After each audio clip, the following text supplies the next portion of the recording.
If you're vaguely interested in the concept of Hyperborea, I recommend that you should watch the playlist Hyperborea available on this channel.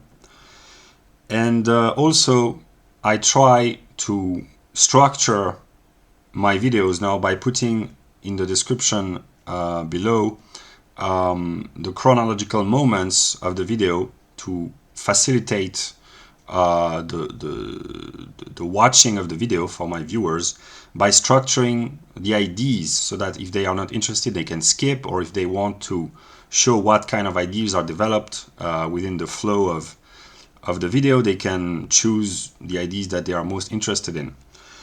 I will begin this video by explaining how it came into being. I published a video of a self-indulgent narcissism, the previous video, and one of my viewers posted a comment saying chaos, just chaos, and it made me think. The purpose of cultural Hegelianism is to entertain a dialectical relationship with the others who watch and respond to the development of the process.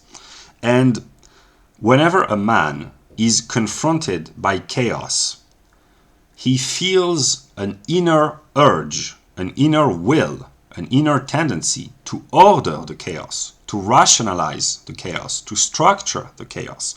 So it made me think that order and chaos are in a dialectical relationship with one another, because one, at least in the form of chaos, brings about the need and the will to create the other. So yeah. Second idea. I said to myself in a previous video that I wanted to embrace cultural Hegelianism fully from now on. And for those who do not know yet what cultural Hegelianism is, at first it began, one might say, if we can speak of a beginning, with the ideas of bringing Christ consciousness through the mediation of modern pop culture, Evola's teachings, Julius Evola, and Hegel's philosophy, which would include within itself the post-Hegelian, non-Hegelian philosophers. So this unity of modern pop culture in the symbol of Avril Lavigne or Eminem or Evanescence or Katy Perry or Rihanna or whoever, Evola and Hegel, in my view, it would bring about the consciousness of Christ. But then I realized that cultural Hegelianism was actually the self-actualizing process of God becoming conscious of himself. So cultural Hegelianism becomes more and more complicated as time goes on. So I will apply my own formula. I will be faithful, as long as I can, to my own ideas, which, strictly speaking, I'm not sure these are my own ideas. I don't know whose ideas they are, but at least I have them in my mind and I will try to apply them. So from now on, as long as I can, I will try to mix musics or extracts from movies or from popular books and teachings from Master Evola and Hegel's philosophy. Third idea. I know myself as an empirical individual to be a conflicted being. I am a conflicted soul. From what I broadly know about God as a conceptual entity, I know that God is a conflicting entity. And I know that the world is a conflicted place. So me, God, and the world, we resemble one another in the sense that we three are conflicted. And a part of me, hopefully the best part, hopefully the strongest part, I don't know, long for peace. Deep down, I want peace. I want to be at peace with myself. I want to be at peace with God, and I want to be at peace with the world, and I want the world to be at peace with God. So, yeah. Fourth idea. After what I've just mentioned about my self-indulgent narcissism, I listened to a song by Slipknot the hard rock band, which is titled Before I Forget. And the song says, I am a world before I am a man.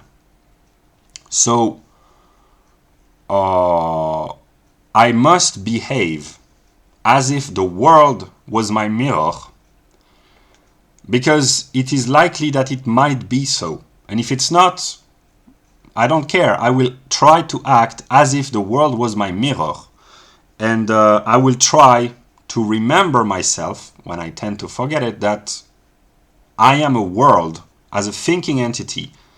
I am a world before being just this empirical self that you see. So this song will be put in the description below as a moment of cultural Hegelianism. It's reason talking to itself. Reason is the consciousness which knows the world to be its own world, so to speak. So it's illustrated in this song, and that's how cultural Hegelianism makes Hegelian ideas intelligible to those who like rock music. Fifth idea, reason, Hegel says, uses passion.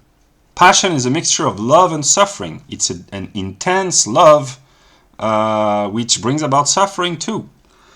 And reason manipulates and uses passion in order to achieve its own purpose, its own goal. So reason is manipulative agency. It's the cunning of reason. And as an empirical individual, I've made videos. I am passionate about Europe. I love Europe more than anything else. And I also resent Europe for reminding me of my own failures. And I know from an abstract point of view that the fact that I love Europe more than Asia or Africa or South America or Australia or whatever, Australia, the Australian Aborigines, I mean, is a sin. It's wrong, because if one wanted to be divine, one should love everything and everyone equally. But the passion within me urges me to love Europe as a spiritual entity and as a cultural entity and even as an ethnic entity more than the rest. And I feel guilty about it, but in a way I don't, because my love is very intense. So that's quite complicated. Also, about this cunning of reason, my time as an empirical individual is limited. If I wanted to, I could make videos in which I would explain the psychological, geopolitical, historical determinations which move people like Zelensky or Putin or Biden or Macron or any other world leader to act the way they do. But with my current status, my videos would not reach the audience. I cannot, as of now, I cannot speak directly to Putin. It's impossible, because I'm no one on YouTube, and he's the president or the leader of Russia, and I cannot speak directly to Biden. It's impossible. So, but hopefully, and I don't know if I can, but I can reach an underground audience, those that I refer to the Hyperboreans. Hopefully I can reach them in time when they need to get the message. Hopefully they will get the message.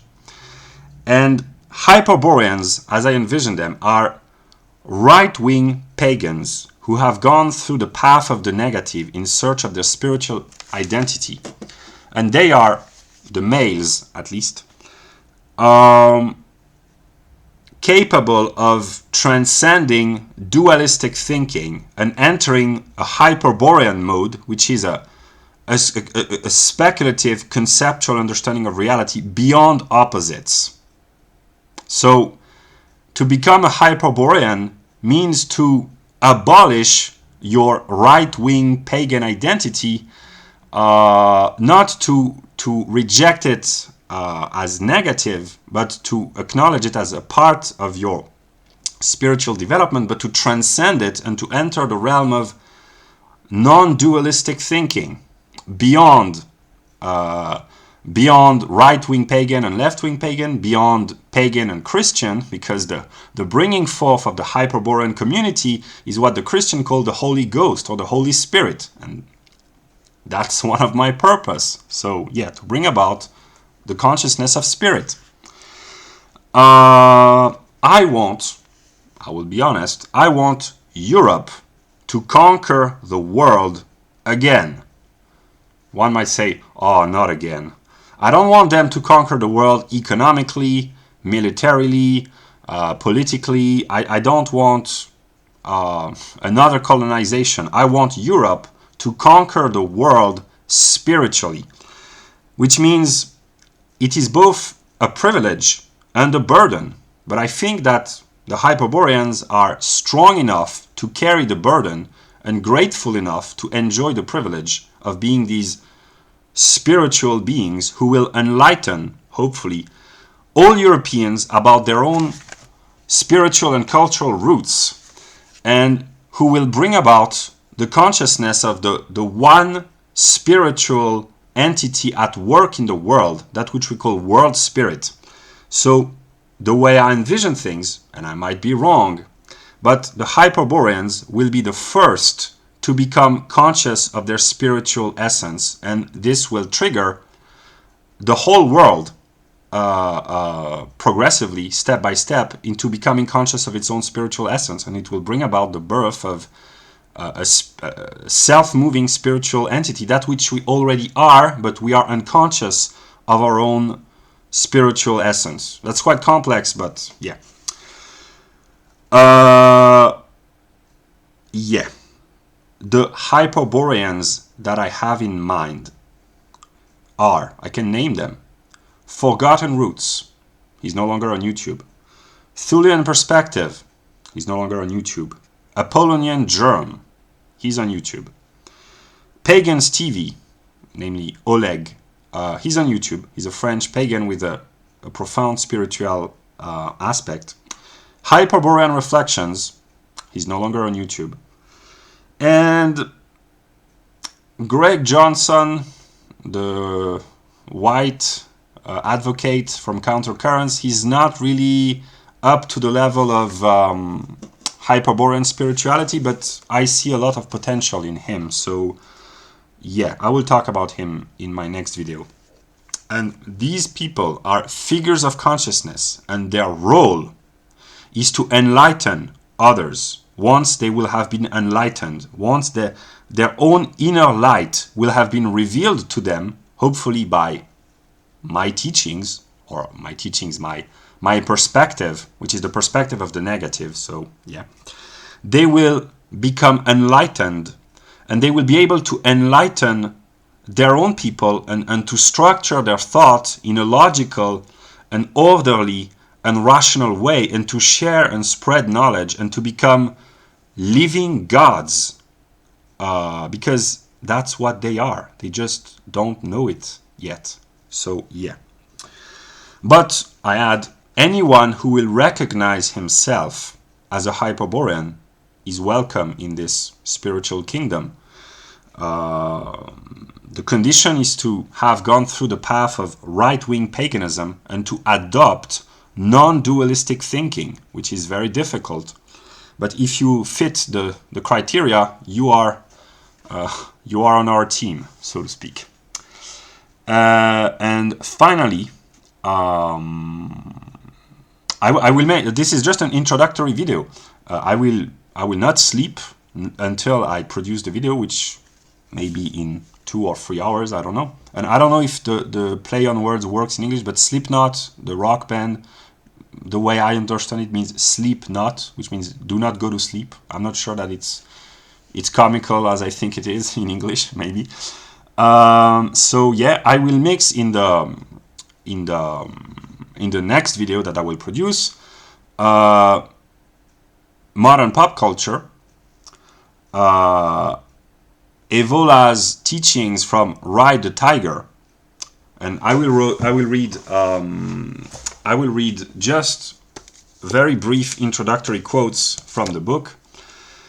Evola is one of the most difficult and ambiguous figures in modern esotericism. Evola looks beyond man-made systems to the eternal principles in creation and human society. The truth, as he sees it, is so totally at odds with the present way of thinking that it shocks the modern mind. I want the Hyperboreans to be able to understand this totally at odds spiritual truth. And hopefully when the time comes, they will be able to. And here's a quote from Glenn Alexander Magee, the author of Hegel and the Hermetic Tradition, which I have listed as one of my most influential books. And I recommend to anyone interested that they should buy the book, or I think they can find extracts on marxist.org. I will put the link if I can. And anyway, I try to comment passages, and if the opportunity arises, I will still comment passages. So here's what Glenn Alexander Magee says. Evola rises above the usual dichotomies of left and right, liberal and conservative, challenging us to reconnect our lives and our institutions to the timeless spiritual standard that guided our ancestors. So a Hyperborean, before becoming a Hyperborean, he is, or he was, a right-wing pagan, but when he enters the mind of the God within him, he thinks beyond right and left, beyond transcendence and immanence, and he becomes an immortal man among other men. So yeah, and finally I will talk about Greg Johnson and his book New Right versus Old Right, and the idea of a right-wing conspiracy to restore traditional values. I will talk about the conflict in Ukraine and the current political state of the European Union, and I will try to structure all this by referring to Hegel's philosophy, by reading speculative passages from the Logic, because what I expect from the Hyperboreans is to be able to grasp in a logical, conceptual, philosophical way the truth that they vaguely feel within them to be true from a religious point of view. I want them to be able to conceptualize their religious feelings. Not all men can do that, at least not at this moment, but they are, and they must become, the philosophical teachers of Europeans at first, and then later of mankind at large. But mankind will be able to self-actualize in the process of God becoming conscious of himself as the spiritual unity of the whole of being. So this is the program, and I will end up by a song by Lady Gaga, Love Game, and she says, love, if it's not rough, it's not fun. And hopefully, as an expression of modern pop culture, she's right. Hopefully the rough aspect of existence makes love more enjoyable. Hopefully Lady Gaga speaks the truth. We will see.